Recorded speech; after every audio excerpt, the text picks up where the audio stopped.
నమస్కారం అమరావతి న్యూస్ కి స్వాగతం. తైవాన్ కంపెనీల పెట్టుబడులకు ఆంధ్రప్రదేశ్ రాష్ట్రం పూర్తి సహకారం అందిస్తుందని ముఖ్యమంత్రి చంద్రబాబు నాయుడు స్పష్టం చేశారు. పెట్టుబడులు పరిశ్రమలకు అత్యంత అనుకూల రాష్ట్రంగా ఏపీని తీర్చిదిద్దుతున్నామని తైవాన్ ప్రతినిధి బృందానికి సీఎం తెలిపారు. పెట్టుబడుల సదస్సులో భాగంగా భారత్లో Taipei economic and culture centre ప్రతినిధి రాయబారి మూమిన్ చెన్ నేతృత్వంలోని తైవాన్ ప్రతినిధి బృందం ముఖ్యమంత్రి చంద్రబాబుతో భేటీ అయ్యారు. వివిధ రంగాల్లో వచ్చే ప్రాజెక్టులకు అనుకూలంగా ఏపీలో పారిశ్రామిక కారిడార్లను తీర్చిదిద్దుతున్నామని సీఎం తైవాన్ బృందానికి వివరించారు. నైపుణ్యం ఉన్న మానవ వనరులు, ప్రపంచ స్థాయి ప్రమాణాలతో మౌలిక సదుపాయాలను కల్పిస్తున్నామని తెలిపారు. తైవాన్ కంపెనీలు ఎలక్ట్రానిక్స్, సెమీ కండక్టర్లు, గ్రీన్ ఎనర్జీ, ఎలక్ట్రిక్ వాహనాల తయారీ, ఈవీ బ్యాటరీ తదితర రంగాల్లో ఏపీతో కలిసి పనిచేయాలని సీఎం తైవాన్ కంపెనీలను ఆహ్వానించారు. ఇండో తైవాన్ ఇండస్ట్రియల్ పార్కును కుప్పంలో ఏర్పాటు చేసేందుకు ఆసక్తిగా ఉన్నట్లు తైవాన్ ప్రతినిధి బృందం తెలిపింది. అలిజియన్స్ గ్రూప్ 400 కోట్ల వ్యయంతో ఈ పారిశ్రామిక పార్క్ ఏర్పాటు చేసేందుకు సిద్ధమని ముఖ్యమంత్రికి తెలిపింది. పాదరక్షల తయారీకి కంపెనీ ఫోన్చెన్ గ్రూప్ ఫుట్వేర్ యూనిట్ ను కుప్పంలో ఏర్పాటు చేసేందుకు ముందుకు వచ్చింది. ఓర్వకల్లో ఇమేజ్ సెన్సార్లను ఉత్పత్తి చేసేందుకు తైవాన్ కు చెందిన క్రియేటివ్ సెన్సార్ ఇంక్ సంస్థ ఆసక్తి వ్యక్తం చేసింది. వీటికి సంబంధించి సీఎం చంద్రబాబు సమక్షంలో తైవాన్ కంపెనీల ప్రతినిధులు ఈడీబీ ఒప్పందాలు చేసుకున్నారు. తైవాన్ కంపెనీలు ఏర్పాటు చేస్తున్న పారిశ్రామిక పార్కుకు భూములు కేటాయిస్తామని సీఎం స్పష్టం చేశారు. ఏనుగుల సంచారంపై ఉప ముఖ్యమంత్రి, అటవీ పర్యావరణ శాఖ మంత్రి పవన్ కళ్యాణ్ కీలక ఆదేశాలు జారీ చేశారు.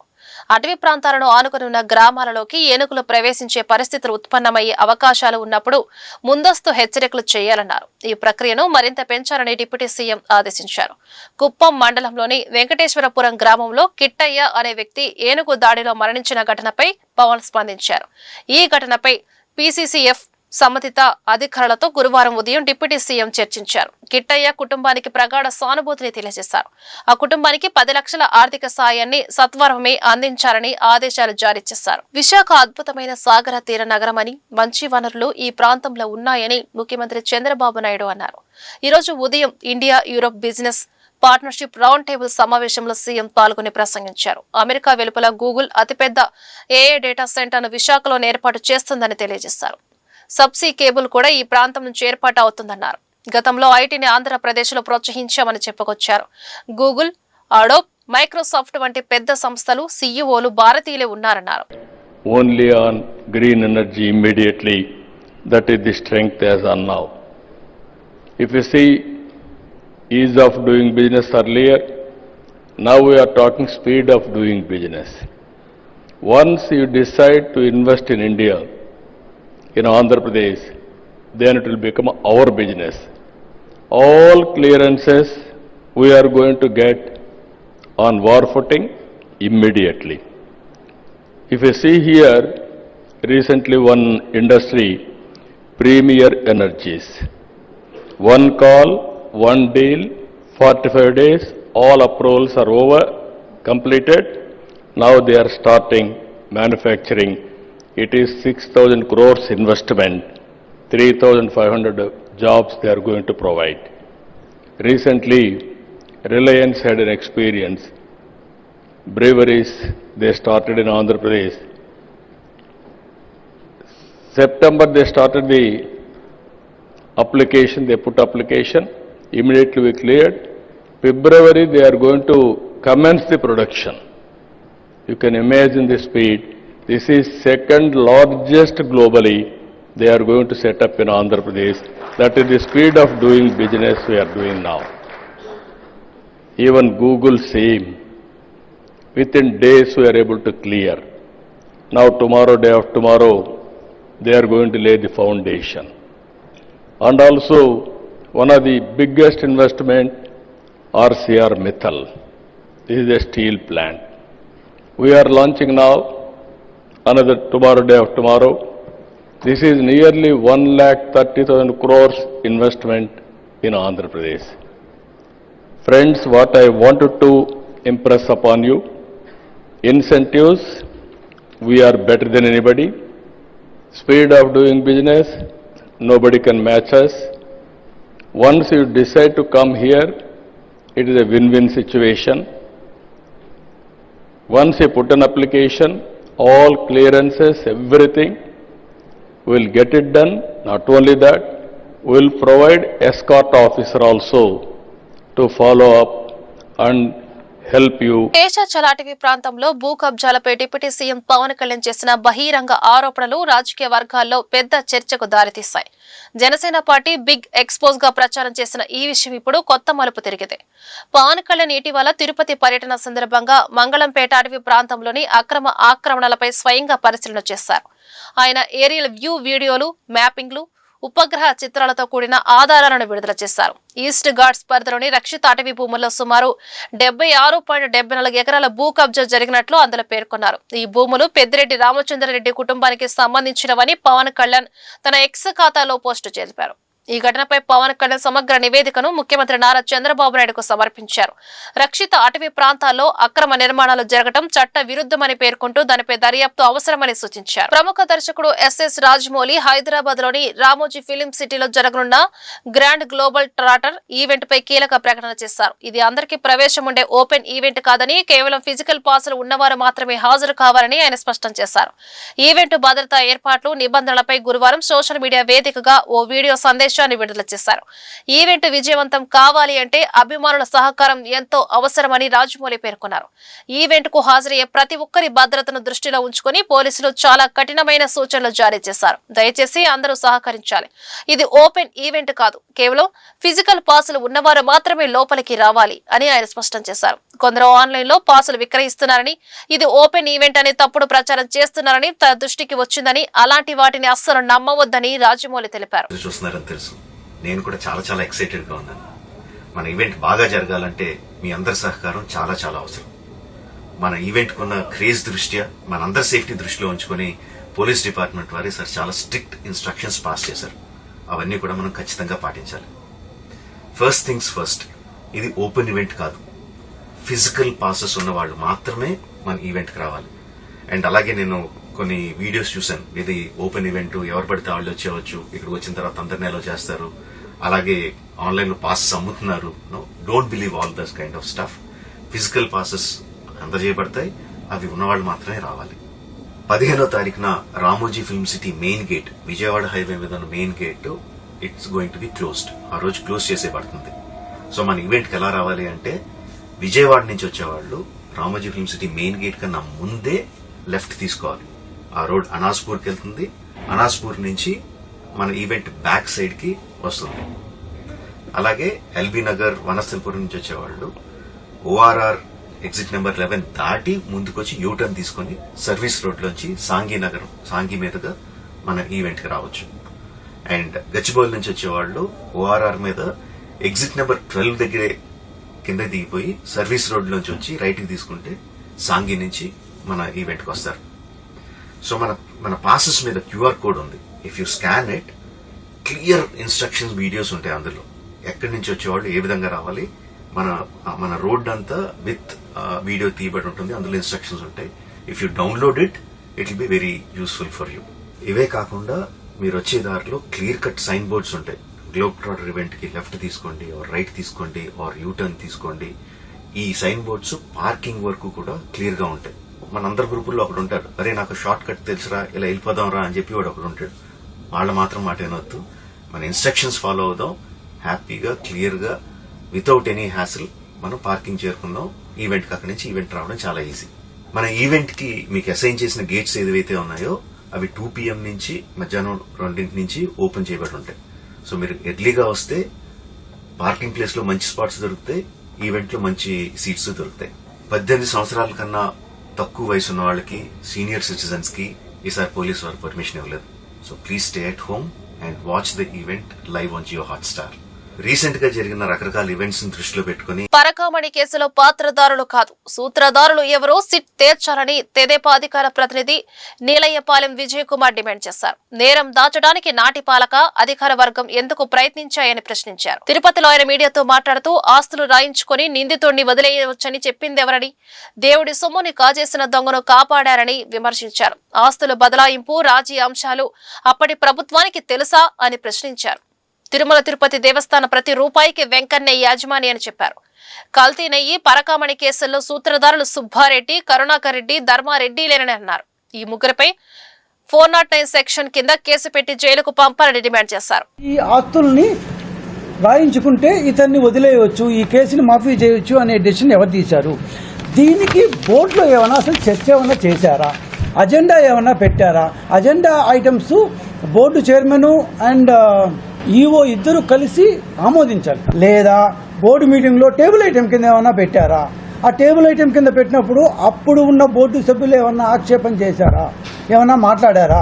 అసలు బోర్డు సభ్యులకి ఈ విషయం తెలుసా? ఆడియో వీడియో తీశారా ఆ బోర్డు మీటింగ్ సంబంధించి?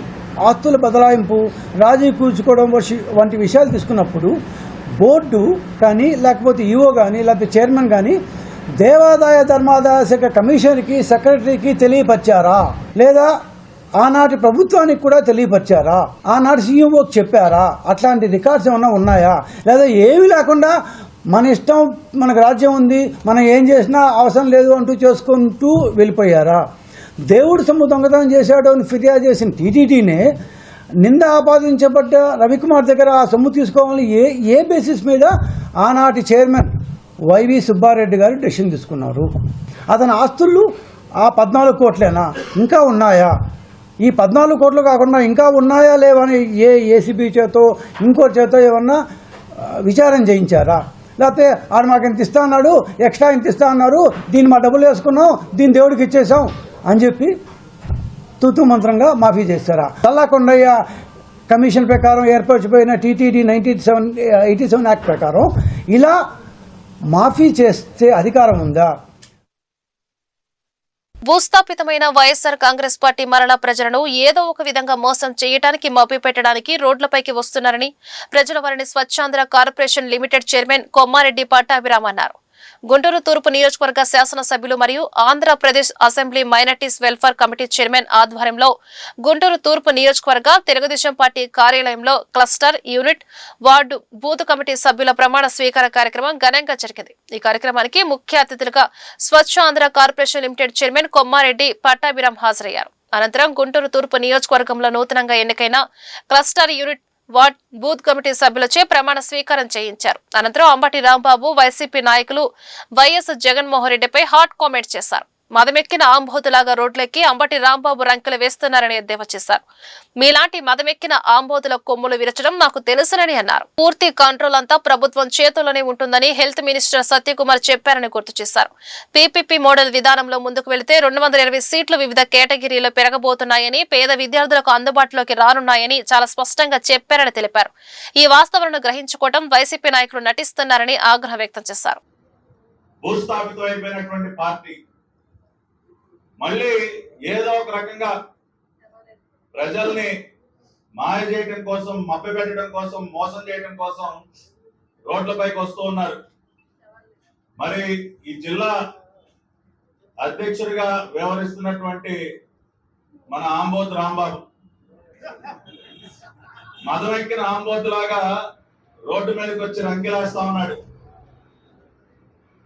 ఇవాళ ఈ ఆంబోతు రాంబాబు చెప్తా ఉన్నాం, నీలాంటి మదం ఎక్కిన ఆంబోతుల యొక్క కొమ్ములు విరచడం అనేది మాకు తెలుసు. కాబట్టి ఒళ్ళు దగ్గర పెట్టుకుని ఉండాల. చేసినటువంటి పాపాలు ఒక పక్కన కనబడుతూ ఉంటే ఇంకా రంకెలేస్తారా రోడ్ల మీదకి వచ్చి? నిన్న మెడికల్ కాలేజీల గురించి మాట్లాడుతా ఉన్నాడు ఈ ఆంబోతు. ఏదో మెడికల్ కాలేజీల్ని ప్రైవేటు వ్యక్తులకి దోచిపెడతా ఉన్నారు, ఏదో వాటిని కబ్జాలు చేస్తా ఉన్నారు. రకరకాలుగా ఒత్తిడి లెగిస్తే, నోరు తెరిస్తే పచ్చి అబద్ధం. మెడికల్ కాలేజీల విషయంగా కూడా ఇవాళ ఈ ఆంబోతు రాంబాబు కానీ వైఎస్ఆర్ కాంగ్రెస్ పార్టీలో ఉన్నటువంటి ఏ నాయకుడికైనా సరే, ఇంక్లూడింగ్ జగన్మోహన్ రెడ్డి,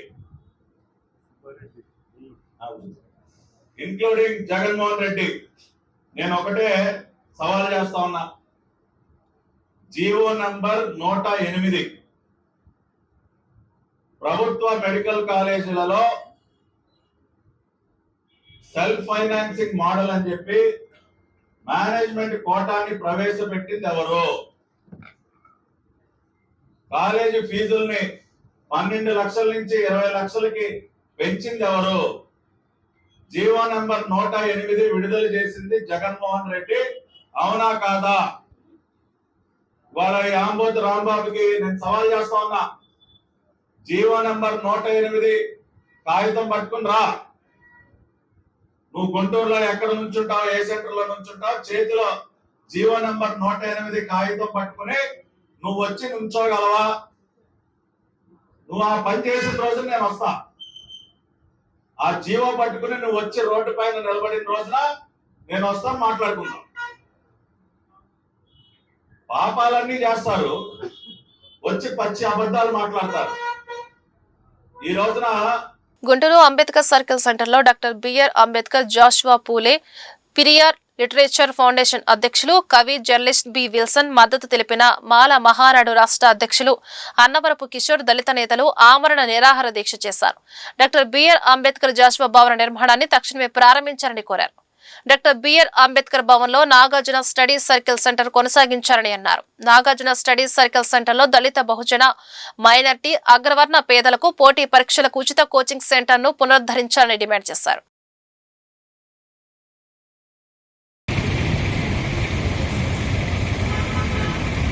భారత సమగ్ర అభివృద్ధికి పునాదులు వేసిన నవభారత నిర్మాత పండిట్ జవహర్లాల్ నెహ్రూపై విమర్శలు చేయడం తగదని, సంస్కృతి, సంప్రదాయాలు, ఆచారాలను గౌరవించే ఆర్ఎస్ఎస్ లాంటి సంస్థలు సోషల్ మీడియాలో నెహ్రూ వ్యక్తిగత హనానికి పాల్పడడం దురదృష్టకరమని రాజ్యసభ మాజీ సభ్యులు, Andhra Pradesh Congress media committee chairman doctor N Tulasireddy ఆవేదన వ్యక్తం చేశారు. గుంటూరులోని జనచైతన్య వేదిక హాల్లో జనచైతన్య వేదిక ఆంధ్రప్రదేశ్ కమిటీ ఆధ్వర్యంలో దేశ ప్రగతిలో నెహ్రూజీ పాత్ర అనే అంశంపై జరిగిన చర్చాగోష్ఠి నిర్వహించడం జరిగింది. ఈ కార్యక్రమంలో డాక్టర్ ఎన్ తులసిరెడ్డి, మాజీ మంత్రి డొక్కా మాణిక్యవర ప్రసాద్, శాసనమండలి మాజీ సభ్యులు కెఎస్ లక్ష్మణరావు, ఆచార్య నాగార్జున విశ్వవిద్యాలయ పూర్వ రిజిస్టర్ ప్రొఫెసర్ ఎన్ రంగయ్య, విశ్వవిద్యాలయ రాజనీతి శాస్త్ర పూర్వ ఆచార్యులు ప్రొఫెసర్ కొండవీటి చిన్నయ్య సూరి పాల్గొన్నారు.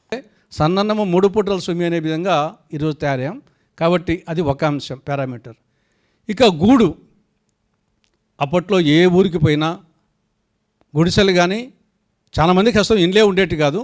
ఆ ఉన్న వాళ్ళకు కూడా పూరి గుడిసెలు కానీ, కొట్టాలు కానీ, లేదా సబిటి మిద్దెలు కానీ, వర్షాకాలం వస్తే పైకి పోయి గుమ్మలు తొక్కొని జారిపడి అనేక మంది వికలాంగులైన కాళ్ళు కొట్టుకునే సందర్భాలు ఉన్నాయి. కాబట్టి అటువంటి పరిస్థితి నుండి ఈరోజు ఆకాశ హర్మాలు నిర్మిస్తున్నాం.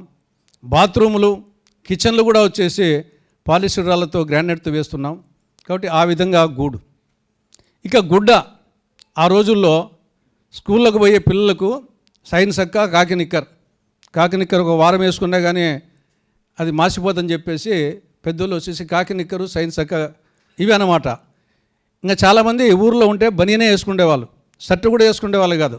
షర్టు ఎక్కడన్నా పెట్టి ఏమన్నా పక్కన ఊర్లో ఇంటికి వేరే ఇంటికి పోయేటప్పుడు చక్కా వేసుకునేవాళ్ళు. కాబట్టి ఈరోజు పరిస్థితి వేరుగా ఉంది. ఇక విద్య గురించి చెప్పారు. ఆ రోజు 18% అక్షరాస్యత. ఒక నియోజకవర్గానికి ఒక స్కూల్లో, 2 స్కూల్లో, ఒక జిల్లాకు ఒక కాలేజీ. ఎక్కడన్నా ఒక బిఏ చదివినతను ఉంటే బిఏ కొండారెడ్డి, ఆయన పేరు కొండారెడ్డి కానీ బిఏ కొండారెడ్డి అనేవాళ్ళు. అంటే ఆ ప్రాంతానికంతా ఆయన ఒకడే. అలాంటిది ఈరోజు ఇంటికి ఒక బిఏ కాదు, బిఈ ఉన్నారు. ఇక వైద్యానికి సంబంధించి ఆడదానికి బాలింత రోగం, బాలింత జాడ్యం, మగోనికి బావిగండం అనేవాళ్ళు.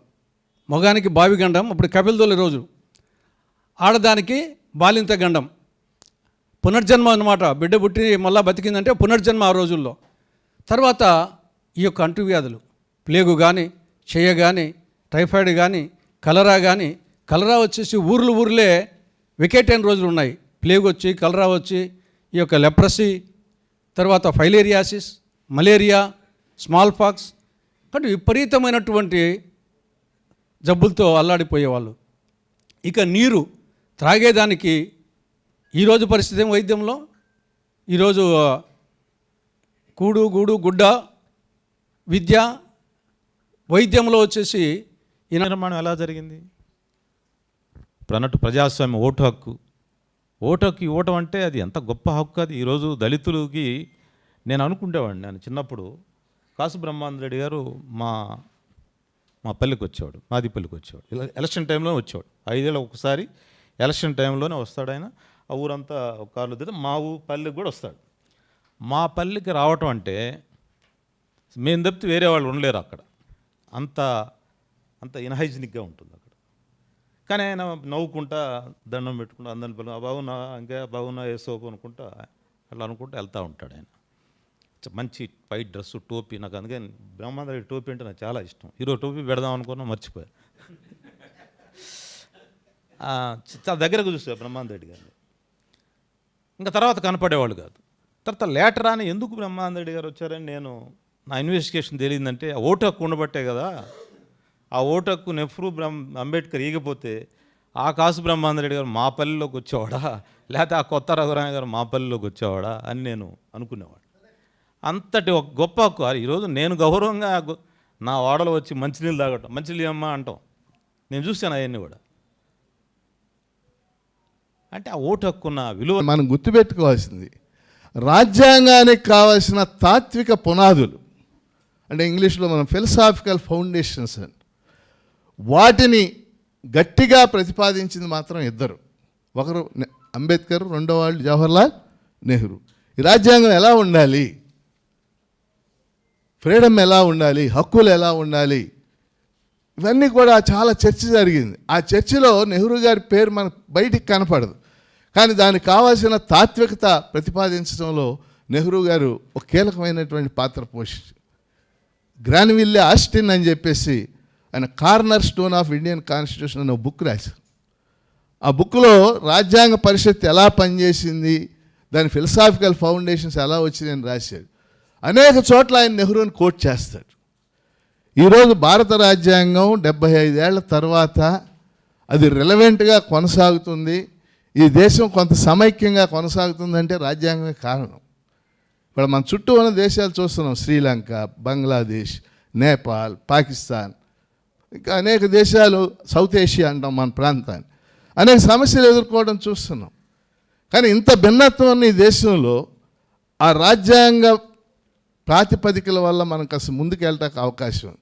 కాబట్టి నేను చెప్పదలుచుకున్న రెండో అంశం, రాజ్యాంగానికి కావలసిన తాత్విక పునాదులు ప్రతిపాదించడం కూడా నెహ్రూ ఒక ముఖ్య పాత్ర. పోలీస్ అధికారిని తప్పుడు కేసులో ఇరికించాలని ప్రయత్నించిన దుండగుల 5గురిని గుంటూరు పోలీసులు అరెస్టు చేశారు. జిల్లా ఎస్పీ కార్యాలయంలో జరిగిన మీడియా సమావేశంలో ఎస్పీ వకుల్ జిందాల్ మాట్లాడారు. తుళ్లూరు సీఎస్ శ్రీనివాసరావును తప్పుడు కేసులు ఇరికించారని కన్నెగంటి అరుణబాబు ప్రయత్నించారని అన్నారు. కొంతమందిని తన ఇంటి వద్దకు పంపి తన కారు అద్దాలు పగలగొట్టించి దానిని వీడియో తీయించారని చెప్పారు. సాంకేతిక పరిజ్ఞానం ఉపయోగించి 5గురు నిందితులను అరెస్టు చేశామన్నారు. వారిపై రౌడీ షీట్లు ఓపెన్ చేయనున్నట్లు ప్రకటించారు. ఇటువంటి నేరాలకు పాల్పడేవారు ఎంత వారిని ఉపేక్షించేది లేదని ఎస్పీ హెచ్చరిక జారీ చేశారు. ఈ కార్యక్రమంలో డీఎస్పీ అరవింద్, సిఐ గంగా వెంకటేశ్వర్లు పాల్గొన్నారు.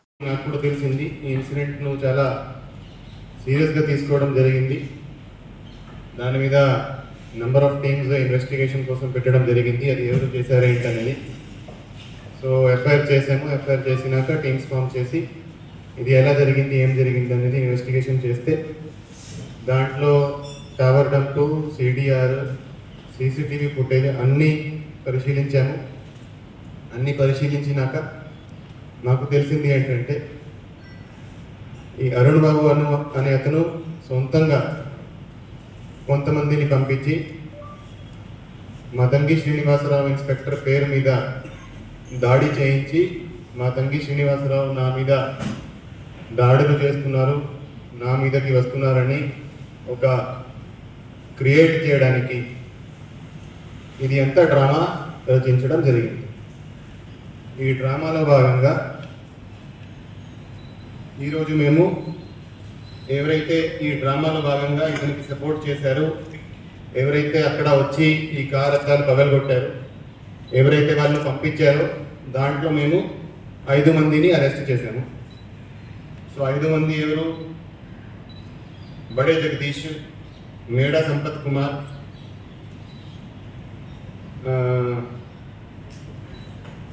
ఆదర్శ్ బాబు, ప్రసన్నారెడ్డి అండ్ సాయిబాబు. 5గురుని ఈరోజు అరెస్ట్ చేసి రిమాండ్కి పంపించడం జరుగుతుంది. సో దీంట్లో జరిగింది ఏంటంటే ఫస్ట్ ఈ కన్నెగంటి అరుణ్ బాబు అనే అతను జగదీష్కి ఫోన్ చేస్తాడు.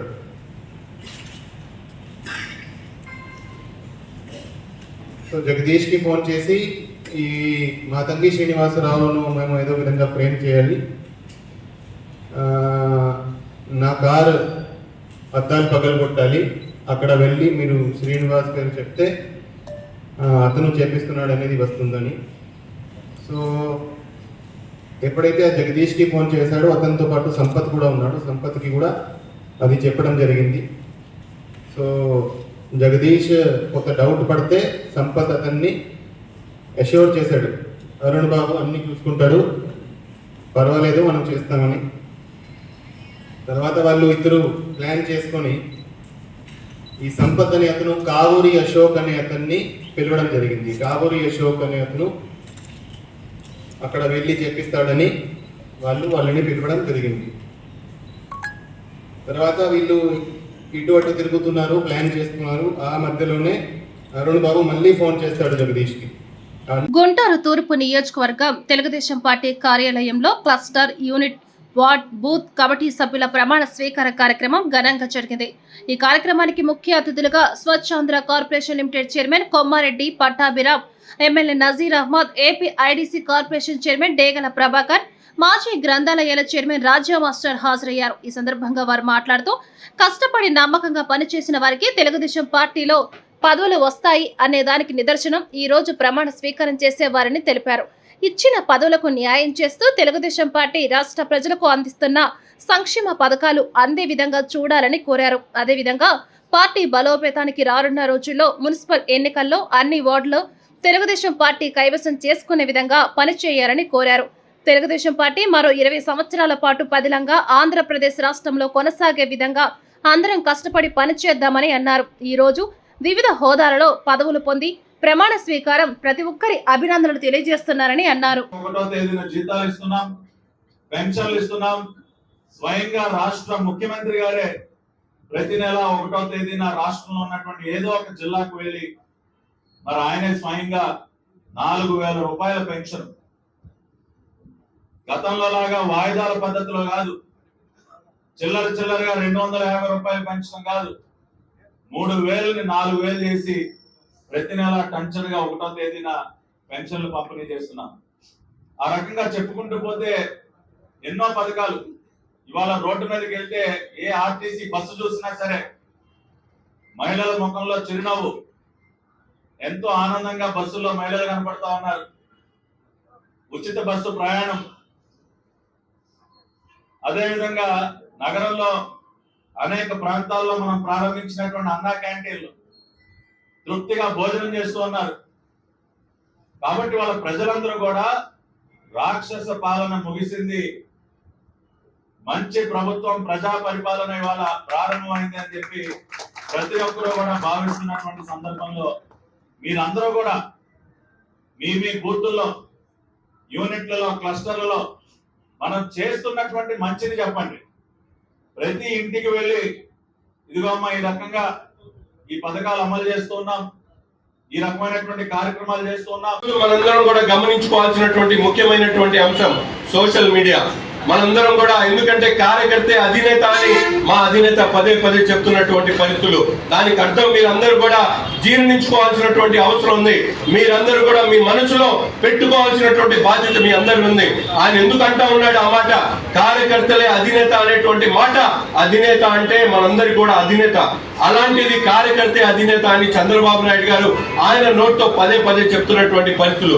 మీరు ఏది కోరుకుంటే అది సాధ్యమవుతుంది, అది చేయడానికి మేమందరం కూడా సిద్ధంగా ఉన్నామని చెప్పి తెలియజేస్తూ, మీరు ప్రజల దగ్గరికి వెళ్ళండి. ప్రభుత్వం చేస్తున్నటువంటి మంచి కార్యక్రమాలు, చంద్రబాబు నాయుడు గారు తీసుకుంటున్నటువంటి స్వర్ణాంధ్ర 2047 ఏ విధంగా మన జీవితాల్లో మార్పు తీసుకొని వస్తున్నటువంటి విషయాన్ని మీరు అందరూ కూడా చెప్పాలి. ఎటువంటి కానటువంటి అమరావతిని పునర్నిర్మాణం చేసేటువంటి కార్యక్రమం చేశాం. ఈ రాష్ట్రానికి హైకోర్టు తెచ్చింది చంద్రబాబు నాయుడు గారు, సచివాలయం కట్టింది చంద్రబాబు నాయుడు గారు, ఈరోజు అసెంబ్లీ హాల్ పెట్టింది చంద్రబాబు నాయుడు గారు. జగన్ ఏం పీకాడో మీరు ప్రజలకు చెప్పాల్సినటువంటి అవసరం ఉంది. ఈరోజు తప్పకుండా ఇది ఒక సమావేశం మాత్రమే కాదు, మీరు ఒక కార్యకర్తగా, ఒక నాయకుడిగా మీకు ఉన్నటువంటి బాధ్యతలను రేపటి నుంచి క్రియాశీలకంగా క్షేత్రస్థాయిలో పనిచేయడానికి మాత్రమే ఈ రోజు ఈ కార్యక్రమం పెట్టుకోవడం జరిగింది. ప్రతి ఒక్కరు కూడా ఎటువంటి చిన్న తప్పులున్నా, ఒప్పులున్నా మేము ఎవరిని కూడా మీకు ఇబ్బంది పెట్టేటువంటి పరిస్థితులు ఉండవు. మొహమాటం లేకుండా ప్రతి ఒక్క కార్యకర్త కూడా నా కుటుంబ సభ్యునే మరి బూతుల్లో ప్రతి చోట కూడా పార్టీ కార్యక్రమాలు ఏదైతే ఉన్నాయో పార్టీ ఇస్తున్నటువంటి ఏ కార్యక్రమం అయినా కానీ ప్రజల్లోకి తీసుకెళ్లి ప్రతి ఒక్కరు కూడా ప్రజలకు తెలియపరిచి గత ప్రభుత్వానికి ఈ ప్రభుత్వానికి ఉన్న తేడాని ప్రతి ఒక్కరు కూడా తెలియజేయాలని చెప్పేసి పార్టీ బలోపేతానికి మీ అందరూ కూడా టైం కేటాయించాలని చెప్పేసి అలానే ఇప్పుడు మరి ఏదైతే పదవులు తీసుకుంటున్నారో వాళ్ళందరూ కూడా మరి అభినందనలు తెలియజేస్తూ ప్రతి ఒక్కరు కూడా పార్టీ బలోపేతానికి కష్టపడి తెలుగుదేశం పార్టీని మరి ఈస్ట్ నియోజకవర్గంలో గంటాపరంగా ఎల్లప్పుడూ కూడా బలంగా ఉండేటట్టుగా చూడవలసిన బాధ్యత మీ అందరి మీద ఉండి లేకపోయినా ఎవరికి అవసరం వచ్చినా నేనున్నానని ముందుకు వచ్చి తన నాయకత్వ లక్షణాన్ని బయట పెట్టుకుంటున్నటువంటి నజీర్ గారి వల్ల ఇదంతా జరుగుతుందని అతనికి సహకరిస్తున్నటువంటి ప్రతి ఒక్కరూ అభినందనీయులే. ఈ విధంగా మనం చెప్పుకుంటా పోతే సాయంత్రం వరకు చెప్పుకోవచ్చు. ఏదేమైనప్పటికీ కూడా కూటమి ప్రభుత్వం ద్వారా ప్రజలకి అందుతున్నటువంటి సంక్షేమ పథకాలని నిరంతరం మనం ప్రజల్లోకి తీసుకెళ్లి మళ్ళీ జరిగే ఏ ఎన్నికల్లో అయినా మరి మీలో ఎంతమంది కార్పొరేటర్గా కావాల్సినటువంటి పరిస్థితుల్లో కూడా ఇప్పటికే డేటా తయారు చేసుకుంటారు. ఒక పక్కన రాబిన్ శర్మ టీం తీస్తా ఉంది, పార్టీ తీస్తా ఉంది, మన నజీర్ గారు కూడా ఒక సర్వే చేయించుకుంటూ ఉన్నారు. ఏ డివిజన్లో బీసీ అయితే ఎవరికి, ఎస్సీ అయితే ఎవరికి, ఎస్టీ అయితే ఎవరికి, ముస్లింలు అయితే ఎవరికి ఇవ్వాలనేది ఇప్పటి నుంచే ప్రణాళిక చేసుకుంటున్నాడు. ఇది మంచి పరిణామం. ఈ వార్తలు ఇంతటితో సమాప్తం. నమస్కారం.